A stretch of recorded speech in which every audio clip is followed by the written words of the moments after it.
Welcome to HFY Stories.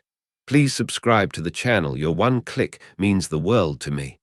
The claw missed her throat by the width of a coin. Finn Murphy would spend years trying to describe that half-second to people who hadn't been there, the way the air had moved W. Hennett past, the way Maya Tors hadn't so much as blinked.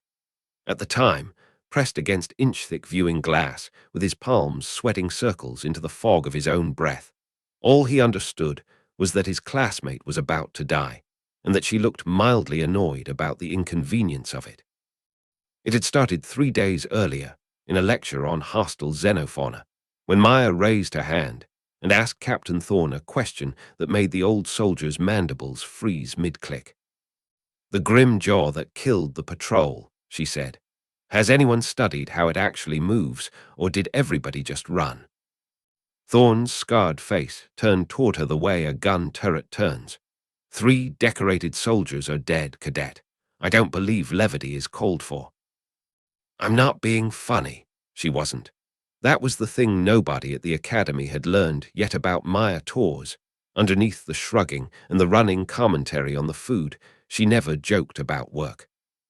So when she volunteered to face the creature herself, in front of the entire training bay, Thorne gripped his data tablet hard enough to crack the housing. "You understand what that thing is? Bred to shred anything that breathes within 50 meters. It isn't a lesson. It's a verdict." "Good," Maya said, already crouching to lace her boots. "I could use an excuse to skip calisthenics." Commander Vex 9 made the announcement personally, 4 eyes cycling between disbelief and the faint hope that this would end fast enough to keep the paperwork short. The observation deck filled within minutes. Wagers went up on how long she'd last, none of them favorable. Below, in an arena scarred by old claws and older fire, Maya stood in plain fatigues with a single energy blade, watching a door the height of a warship grind open on darkness. What stepped out of that darkness stood 4 meters at the shoulder, armored like something engineered rather than born. 6 limbs tipped in claws that had already taken 3 soldiers apart like wet paper. It regarded her the way a wall regards a fly. Then it came, fast enough to blur the dust off the floor plates. Maya didn't run. She walked toward it. "She's actually lost it," Finn said to no one in particular, and beside him the Keltoran cadet, Zara 7, murmured that his species often did, though rarely with this much composure. At 5 meters, the beast swung, a claw that could have folded a bulkhead in half, and Maya simply wasn't where it landed anymore, stepping clear the way someone steps around a low branch. "Easy," she told it, like calming a spooked horse. "We're going to work this out, you and me." It lunged, jaws wide enough to take her at the waist. She dropped under the arc of it, rolled, and came up along its foreleg with the blade lit, but not yet biting, her free hand tracing the ridge of muscle along its shoulder while it spun to find her again, hunting a target that had stopped behaving like prey. "Same joint as an old Earth predator I've read about," she called out, loud enough that the arena mics carried it to 400 frozen listeners. "Same weak point too, probably." The blade caught the tendon behind its rear leg on the next pass, barely a cut, precise as a suture, and its roar cracked upward into something closer to confusion than rage. It staggered. She was already at the gap in its spinal plating she'd clocked half a minute earlier, and the second cut went in clean and small. Its legs folded like a marionette with the strings sheared. The floor shook when it landed. Maya straightened up, wiped her blade, and checked the chronometer overhead like she'd just finished a lap swim. 1:43, she announced. "Not bad for a Tuesday." Nobody moved for a long moment. Then Vex 9's voice cracked through the calm, thinner than anyone had heard it. "Is it dead?" "Euthanized," she corrected, resting a hand on the creature's skull on her way out. "3rd vertebra. Quick, you'd want the same." By evening mess, the story had outrun the building. What Finn remembered clearest, though, wasn't the fight at all. It was 3 days after, standing close enough to Admiral Karras Prime's office door to hear the seam. "Cadet Tors."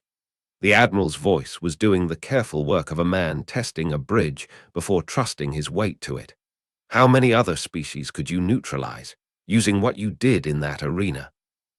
A pause, and Finn could picture the small tilt of her head, genuinely working the problem instead of performing modesty. Depends on the species, sir, but the method generalizes. Biology's biology, once you know what to look for. And targets that aren't biological, machines, constructs. Something shifted in her voice, not menace, just interest, the sound of a student handed extra credit. That be different work. Stress points instead of joints, power routing instead of nerve pathways.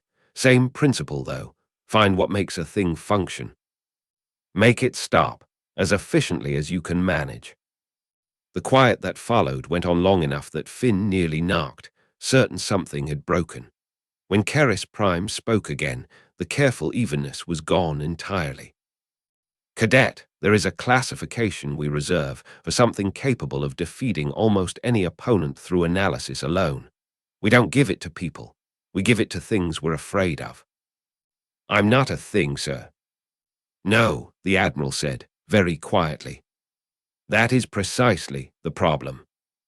3 days after that, on Command Station Alpha, delegates from 12 worlds sat at a table built to seat species that shared no language and less patience, and listened to Keris Prime describe what one human cadet had done to a bioengineered war beast using a training blade and 40 seconds of observation.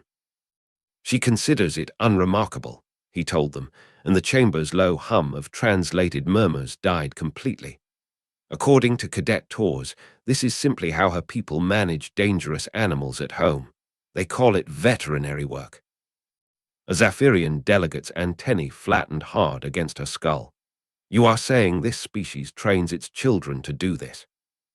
I am saying, Keris Prime answered, that we assumed humans fight to survive us. I no longer believe that.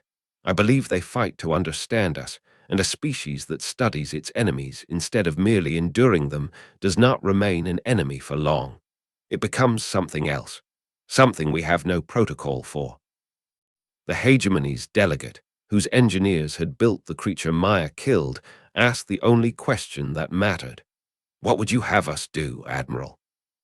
Keris Prime looked around the table at every representative who had arrived ready to discuss threat matrices and tactical countermeasures, and gave them an answer none of their doctrines had a category for. Do not, he said, give humanity a reason to be angry with you. None of that reached Maya that night, or if it had, she hadn't thought it worth a mention home.